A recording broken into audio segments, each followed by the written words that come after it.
We're here tonight to celebrate and discuss the most important revolutionary uprising in China's history. In May 1925, 4,000 textile industry workers were on strike against their Japanese owner in Qingdao City in eastern China.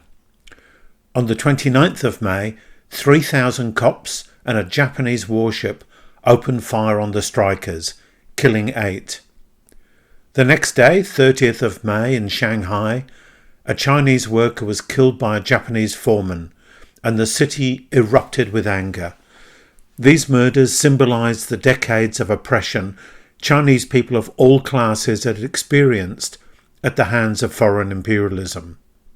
Students and workers marched together in protest, and when some were arrested, they went to the police station to demand their release. The British police opened fire, killing 12 students, and this became known as the May 30th massacre. It was 100 years ago. Right across Shanghai, workers walked out and the city was plunged into an almost total general strike. The workers' response spread across the country, with at least 400,000 workers involved. Then, 12 days later, in Wuhan, in central China, British sailors murdered 8 Chinese protesters. Days later, a demonstration of students, workers, and military cadets in the southern city of Guangzhou was met by French and British machine guns. 55 students and workers were murdered. This massacre took the rebellion in southern China to a whole new level. Guangzhou is 150 kilometres north of Hong Kong, which was then the main British colony in southern China. When the massacre happened, Chinese workers employed by British capitalists in both cities were already on strike. Now they organised a total boycott of British goods and a general strike of 250,000 workers in all industries.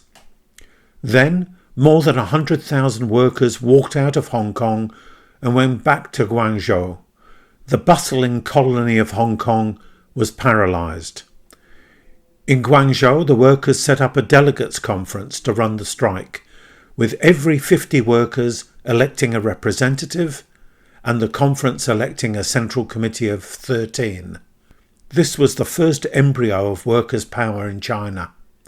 The Central Committee organised a squad of 2,000 pickets to enforce and protect the strike and keep order. Workers declared war on the old customs, shutting down casinos, brothels and opium dens. They built a hospital and 17 schools and organised their own court and police.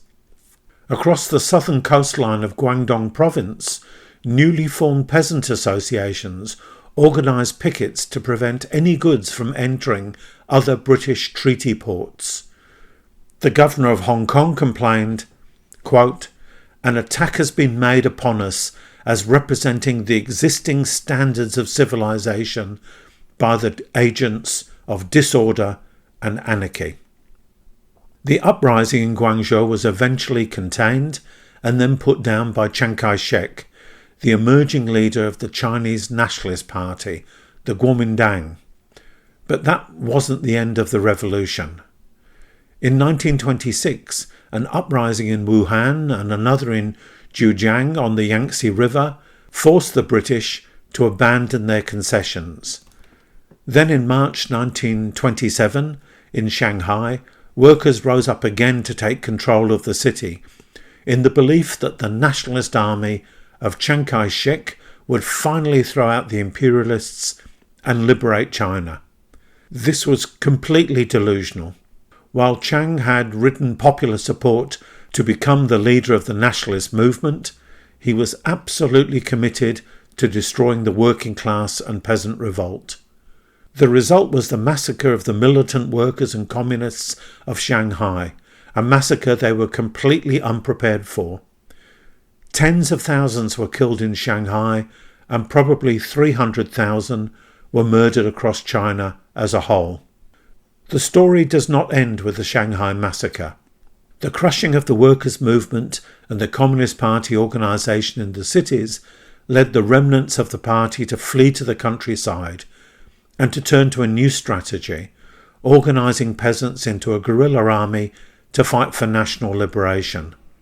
To justify this strategy, the history of China's real workers' and peasants' revolution had to be buried.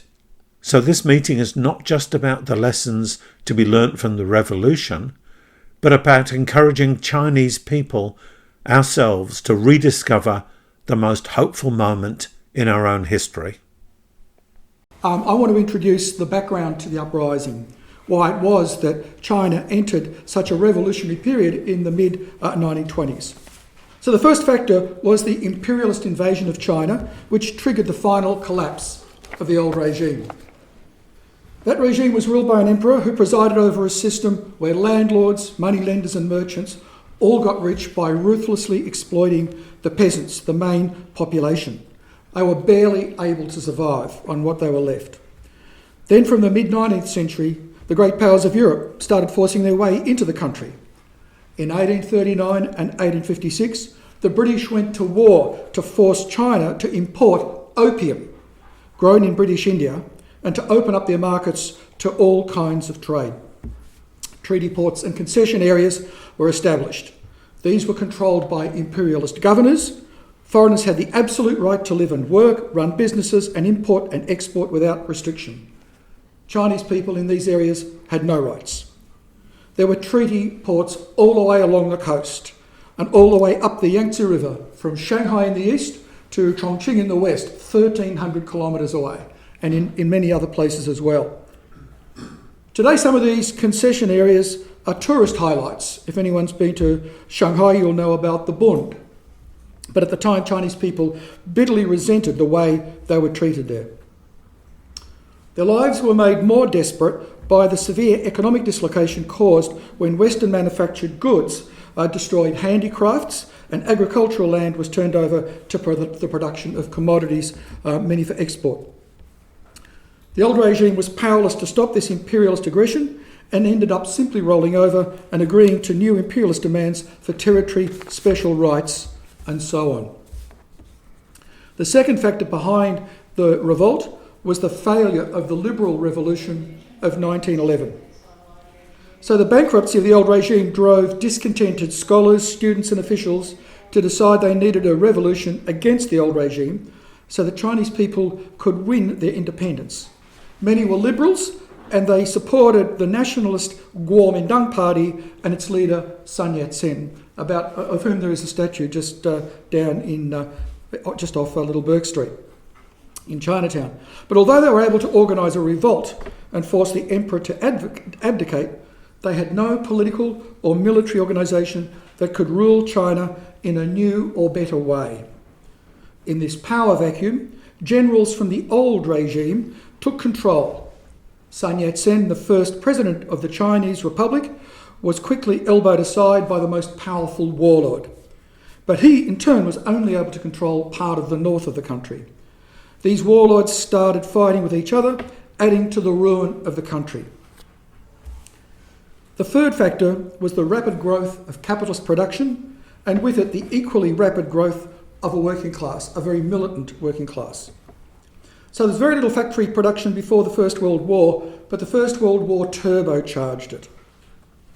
By 1916 there were 1 million workers in China, and double that by 1922, just 6 years later.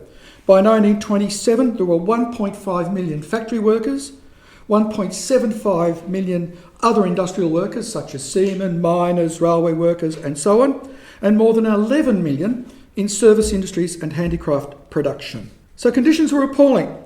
Men and women and children worked for 12, 14, 16 hours a day for wages that were barely enough for survival. And so in this context, the class struggle exploded. In 1918, 10,000 workers took a strike action. 4 years later, it was 15 times that. Around half those strikes won improved wages and working conditions and cuts in hours. In 1920, the Mechanics Union in Guangzhou won a major strike. In 1922, the Hong Kong seamen won a massive strike against British companies, forcing them to recognise the union, which is something that hardly ever happened in colonial ports. And they also won a large pay rise. Then on May Day in 1925, this is just 4 weeks before the May 30 massacre, a National Labour Conference and Peasants' Provincial Assembly opened in Guangzhou. The Labour Conference represented 570,000 union workers across the country. The Delegates Conference represented 180,000 peasants in the Guangdong province in the south. These delegates marched together through the city to various schools that opened up their rooms for various conference discussions. Now, the final factor behind the revolt was the growth of the Chinese Communist Party. It was founded in 1921 in Shanghai, mostly by intellectuals and students, but its members threw themselves into political education, organising unions and supporting strikes. So, for instance, when railway workers established a union near Beijing, students went there every night to conduct education sessions for union members. The party also organised mass peasants' associations to fight for reduced rents. These often faced open warfare from the landlords. The party grew rapidly. However, it was also subject to intense intervention by the Communist Party of the Soviet Union, which was increasingly under the control of Stalin. The central issue was their attitude to the Kuomintang, China's bourgeois nationalist party. The Russian party had largely given up on international workers' revolution by this point. Stalin had torn up a core element of Marxist politics by declaring that socialism was possible in one country. Under pressure from the great powers, the Russian leadership looked for new sources of support, including in Asia. They believed that in China there was the possibility of a nationalist revolution against imperialism, but that the only possibility in China was a nationalist revolution, that socialism would have to wait for capitalism to develop. They argued that the Kuomintang and only the Kuomintang could lead that anti-imperialist revolution. This is the bourgeois party. So the Russian government helped the Kuomintang set up a military academy in Guangzhou, which is still there, to train an officer corps for the new national army. And they brought a young officer, Chiang Kai-shek, to Moscow for military and political training. The Chinese communists were told to join the Kuomintang, obey its leaders, and do nothing to criticise it. While the majority of the leadership accepted the Russian strategy, others opposed, arguing, as Lenin always had, that they should maintain their class independence. But manifestos from Moscow could not change the reality of the class struggle. Every strike, every peasant action, every student protest galvanised Chinese property owners to more and more resist the workers and peasants and to fight the influence of communists. The uprising in Guangzhou and Hong Kong represented a massive challenge to imperialism in China. Many nationalists were excited by it, but many capitalists were not. The uprising had shown the problem with the nationalist project. It had only succeeded when the working class and peasantry had risen up. But the power of these workers was a deadly threat to the profits of the capitalists and their ability to control society. For the capitalists, the power of the workers had to be broken with as much force as was necessary. So one part of the story of the revolution, from the 1925 uprising to defeat in 1927, is the story of how workers and peasants repeatedly rose up to challenge and defeat the imperialists and warlords. The other part is about how Chiang Kai-shek was able to rise to the top of the Kuomintang and then manoeuvre between the hopes of the workers and the peasants and the demands of the capitalists for law and order, and contain and then crush every rebellion. Chiang could only get away with this because the Communist Party was desperate to maintain an alliance with the Kuomintang, and that meant the party refused to fight him. In this part of the talk, we'll go through some of the key events leading up to the final confrontation in Shanghai. When Chiang Kai-shek returned from military training in Moscow, he started by using the most radical slogans to mobilise people because he wanted them to fight the warlords in Guangdong. And he wanted to create the illusion that he would lead a revolution. At this stage, he was just a military figure. he made the jump to becoming the leader of the Kuomintang by first smashing a right-wing conspiracy. Then he used the opportunity to move sharply against the left, arresting all communists attached to military units and raiding the headquarters of the Strike Committee. This was a coup, but the Communist Party did nothing to challenge it. Although they'd been warned of the danger, they had failed to organise workers and peasants to defend themselves against a ruling class attack. With no pressure from the left, the so-called moderates in the Kuomintang fell in line behind Chiang. 2 months later, a party conference made him the formal leader of the party, with almost total power. In Russia, news of Chiang's coup was dismissed as a, quotes, lying report. In Guangzhou, communists were in hiding. Meanwhile, the communist newspapers insisted that they were followers, not enemies of Chiang Kai-shek. This was the mad logic of subordinating the revolution to the bourgeois nationalist party. With victory in Guangzhou, Chiang Kai-shek next set out to conquer the rest of China for his regime and organised what he called the Northern Expedition. To get support from it, from ordinary people, he once again turned to left rhetoric. At a National Labour Conference in May 1926, he declared, "The worker-peasant masses swept away all the counter-revolutionaries and consolidated the basis of the national government. From this, one can see that the workers and peasants are already able to fight imperialism." He finished by clenching his fist and crying, "Long live the world revolution." A few weeks after the Northern Expedition left Guangzhou, Chiang Kai-shek's headquarters declared martial law. Industrial action was banned. Workers were forbidden to demonstrate or carry arms. The military took control of the streets. The great Guangzhou-Hong Kong strike was forcibly ended. In the rest of the country, the communist press called this the consolidation of the forces of the national revolution. Meanwhile, in central China, the mass of workers and peasants still believed that the Northern Expedition would bring liberation. This gave them the courage to take action. By the end of 1926, more than 1 million workers had gone on strike, and there were 2 million peasants in peasant associations.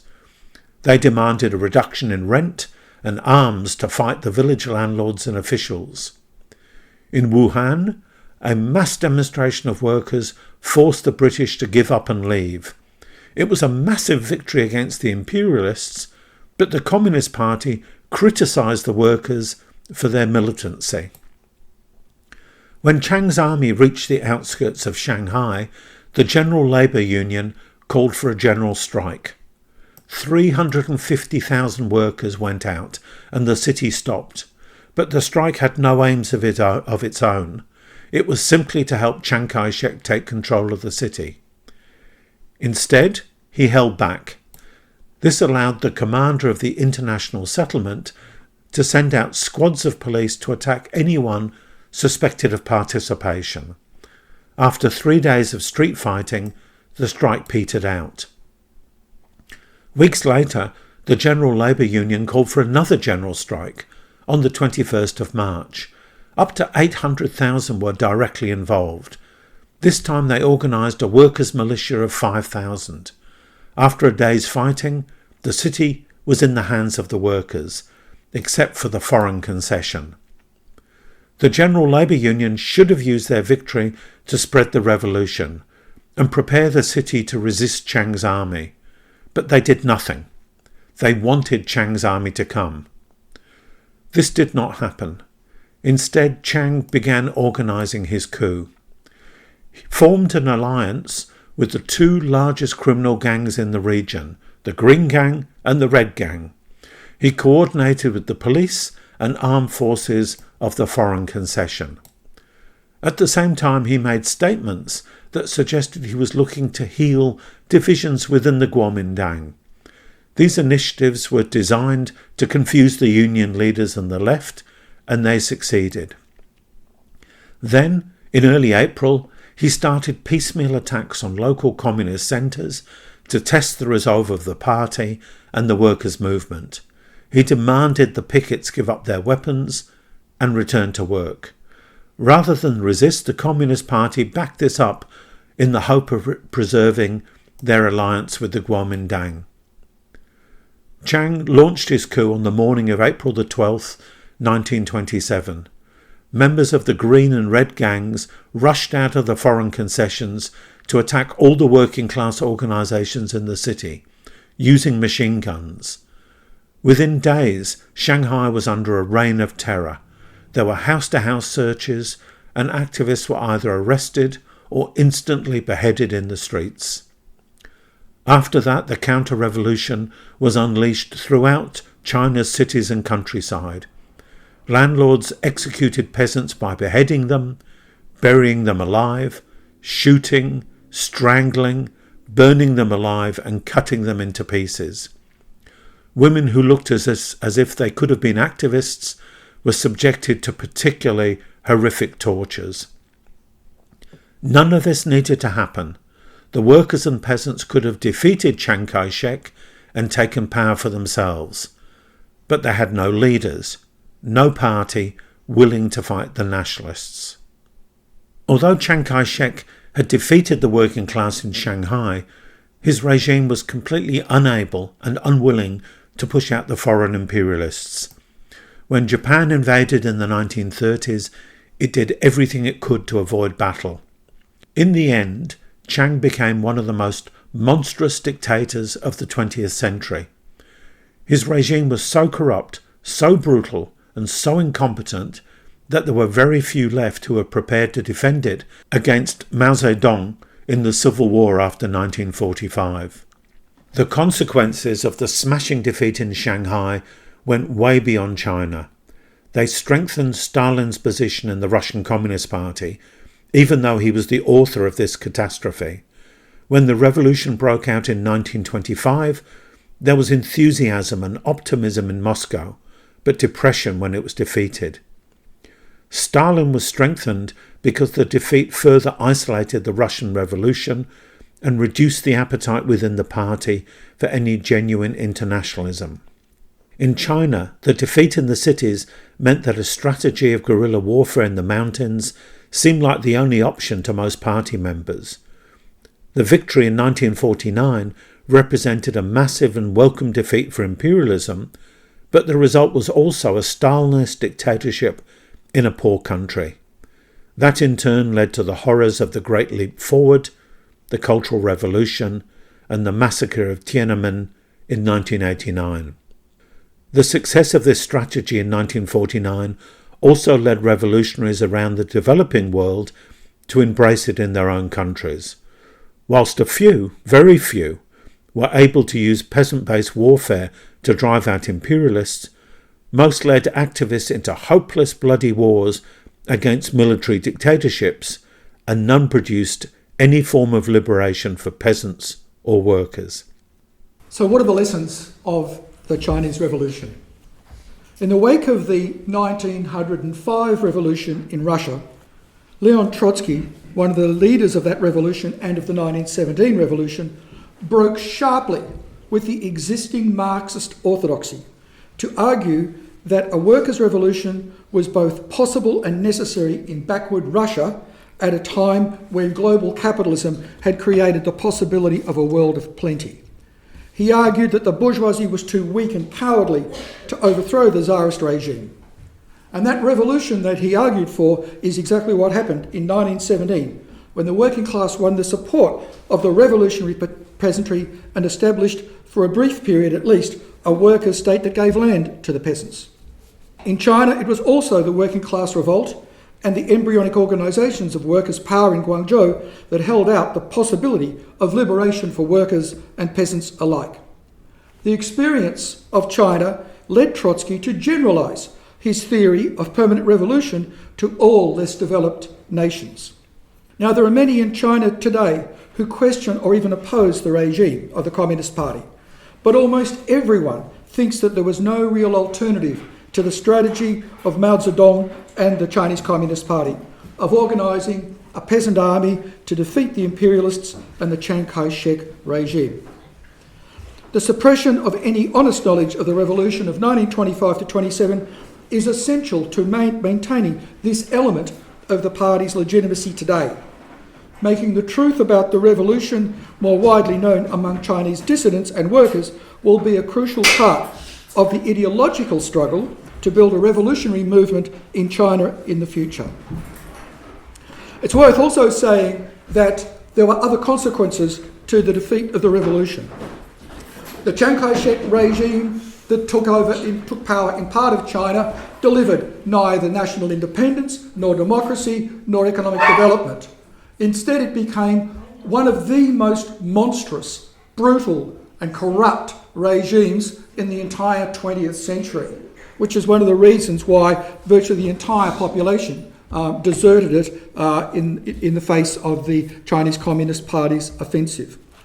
It's also important to say that, ironically, the defeat of the revolution in China strengthened the grip of Stalin in Russia, even though he was the author of that defeat, precisely because the defeat of the Chinese Revolution meant that Russia appeared more isolated, and the whole strategy of building socialism in one country looked less and less, or more and more like the only alternative to far too many people.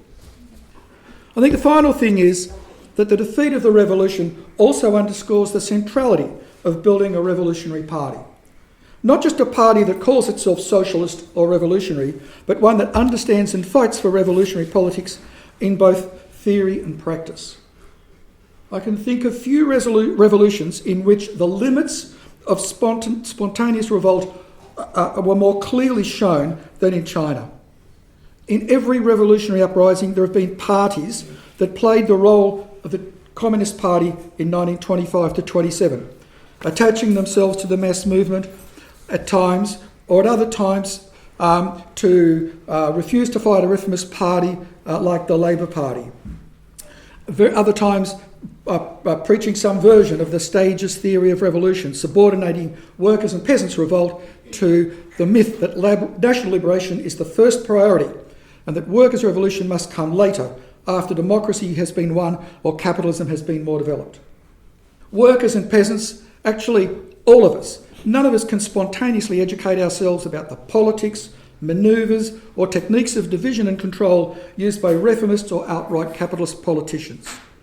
These things need to be learned and discussed collectively and fought by organisations that generalise the lessons of those struggles.